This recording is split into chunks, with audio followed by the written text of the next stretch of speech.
एक लड़का करीब 20 साल का था। उसका नाम अनिल था। बहुत ही ज्यादा चंचल, थोड़ा होशियार, पढ़ने लिखने में माहिर लड़का था। वह अपनी पढ़ाई गांव से दूर रहकर एक शहर में पढ़ाई करता था।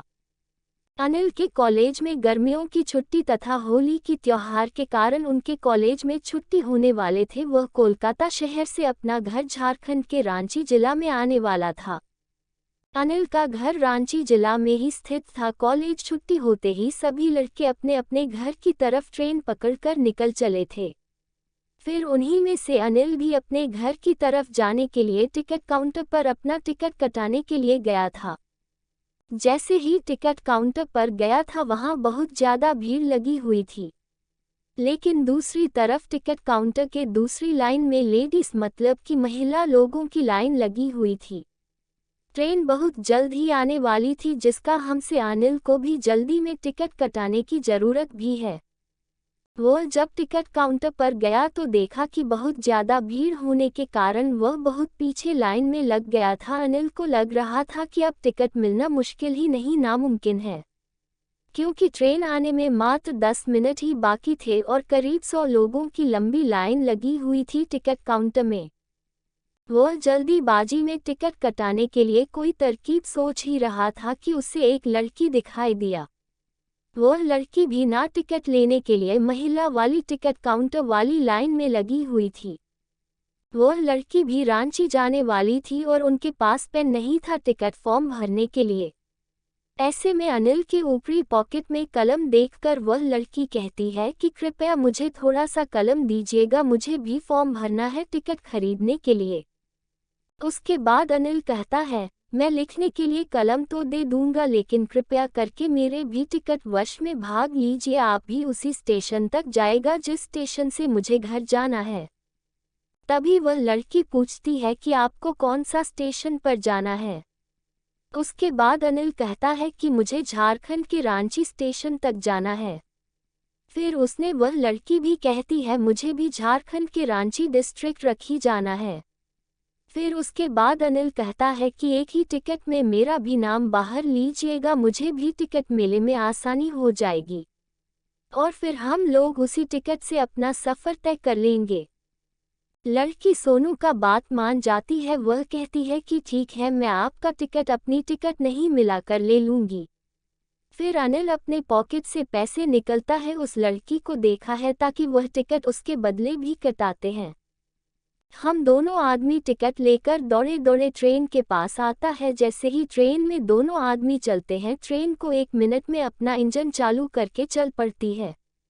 हम सांवरा और वह लड़की दोनों चैन की सांस लेते हैं और दोनों आमने सामने वाली सीट में बैठकर बातें करने लगते हैं। हावड़ा स्टेशन से रांची स्टेशन जाने के लिए करीब करीब 8 से 9 घंटे लगते हैं और वह भी यह सफ़र रात का सफ़र होता है। वही वहाँ से ट्रेन है, रात में ही चलती है। ऐसे में दोनों को बातचीत करने के लिए मौका मिल जाता है। दोनों अपनी अपनी सीट पर बैठकर दोनों एक दूसरे से बातचीत करना शुरू कर देते हैं। गाड़ी चलते ही थोड़ी देर होने के बाद वह लड़की कहती है कि मुझे खाना खाना है, मुझे भूख लगी है। तभी सारा कहता है, जी ठीक है, आप खा लीजिए, मैं बाद में खा लूँगा, मुझे अभी भूख नहीं लगी है। इतना सुनते ही वह लड़की भी कहती है कि जब आप खाएगा तो ही मैं खाऊंगी। तभी अनिल पूछता है, क्या ऐसी क्या बात है कि जब भी मैं खा लूँगा तो ही तुम खाएगी ही। तभी वह लड़की कहती है कि हम दोनों साथ में जा रहे हैं, मैं अकेले खाऊंगी मुझे अच्छा नहीं लगेगा, इस कारण से मैं जब आप खाएंगे तो ही नहीं खाऊंगी। दोनों में बातचीत शुरू हो जाती है और उस लड़की का नाम पूछता है। वह लड़की अपना नाम रीना बताते हैं। तभी वह लड़की कहती है कि मुझे तो आपका नाम पहले से ही पता है। उसके बाद अनिल कहता है कि आपको मेरा नाम कैसे पता चला है। तुम ही रीना कहती है कि आपने अपना नाम और उम्र टिकट बनाते समय बताया था और वह टिकट अभी भी मेरे पास ही है, इसी कारण से मुझे आपका नाम पता है। अभी अनिल कहते हैं कि मुझे तो यह पता भी नहीं है, आपको मेरा नाम भी पता होगा। मुझे तो याद भी नहीं है कि मैं अपना नाम आपको कभी बताया भी होगा। तभी वह लड़की कहती है कि आपने तो बताया था, मुझे अभी भी जानती है। रात बहुत ज्यादा हो जाता है, दोनों अपनी अपनी सीट पर सो जाते हैं। सुबह के 3 बजे नींद टूटती है दोनों का। उसके बाद दोनों अपना अपना पानी की बोतल से अपना सामान होता है और फिर दोनों एक दूसरे से बातचीत करना शुरू कर देते हैं। ऐसी बात करते करते सुबह के 6 बजे बज जाते हैं। दोनों की ट्रेन अपना गंतव्य स्टेशन पर पहुंचने वाली होती है। दोनों सोचते हैं कि अब तो हमें एक दूसरे से अलग हो जाना है। अनिल वह लड़की बहुत पसंद आती है, मतलब किसानों को रीना बहुत पसंद आती है और रीना को भी अनिल बहुत पसंद आता है। लेकिन दोनों बिना कुछ बात किए एक दूसरे से जाने के लिए तैयार हो जाते हैं। जैसे ही ट्रेन रुकने वाली होती है वैसे ही लड़की मतलब कि रीना और अनिल दोनों अपना अपना भगत का सामान उठाते हैं, अपने घर की तरफ चल देते हैं। जैसे ही सांवरा और रीना दोनों अपना अपना घर पहुंचता है, उसके कुछ देर बाद अनिल के मोबाइल पर एक कॉल आता है। अनिल अपना मोबाइल से कॉल रिसीव करता है और कहता है कि आप कौन बोल रहे हैं। कभी उधर से आवाज आती है कि मैं रीना बोल रही हूँ। यह सुनकर अनिल का मन विचलित हो जाता है और वह खुशी के मारे इधर उधर घूमने लगते हैं।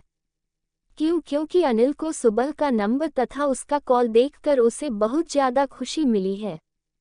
तभी सुबह मोबाइल पर कहती है कि आपने अपना घर पहुंच लिया है। तभी अनिल कहता है कि हाँ, मैं 1 घंटा पहले ही अपना घर पहुंच चुका हूँ। उसके बाद अनिल रीना से पूछता है कि आपने अपना घर पर पहुंचती है। तभी रीना कहती है कि मैं भी 1 घंटे पहले ही पहुंच चुकी थी, मुझे नहाने और फ्रेश होने में टाइम लग गया था, इसलिए मैं 1 घंटे बाद फ़ोन कर रही हूँ। अब दोनों में खूब अच्छी तरह से बातचीत होने लगी है। दोनों मिलकर हर दिन भर रात भर मिलकर बातें करते रहते हैं और आप दोनों को एक दूसरे से काफ़ी ज़्यादा मित्रता और एक दूसरे में प्यार होने लगा। एक दूसरे से मिलने के लिए एक दिन ज़रा सी स्टेशन पर बुलाया और स्टेशन के बाजू में एक पार्क था, वहीं दोनों एक दूसरे से मिलने का समय भी फिक्स किया था। फिर दोनों मिलकर आती कहाँ से बातचीत करते हैं, दोनों एक दूसरे को समझते हैं तथा एक दूसरे को प्यार अथवा किस करते हैं।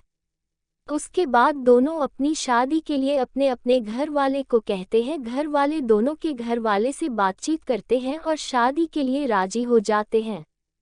यह सुनकर दोनों का मन में खुशी का ठिकाना नहीं रहता है और अपनी शादी के बारे में सुनते ही दोनों को खूब जमकर बातें करने लगते हैं। उसके कुछ ही देर बाद दोनों की शादी हो जाती है और फिर दोनों एक दूसरे के साथ उसी तरह सेवा से एक परिवार के साथ रहने लगते हैं। दोनों का रिश्ता एक बहुत ही ज़्यादा बेहतरीन और बेहतर ढंग से निभाया जा रहा था, क्योंकि दोनों एक दूसरे से बेहद ही ज़्यादा प्यार करते थे।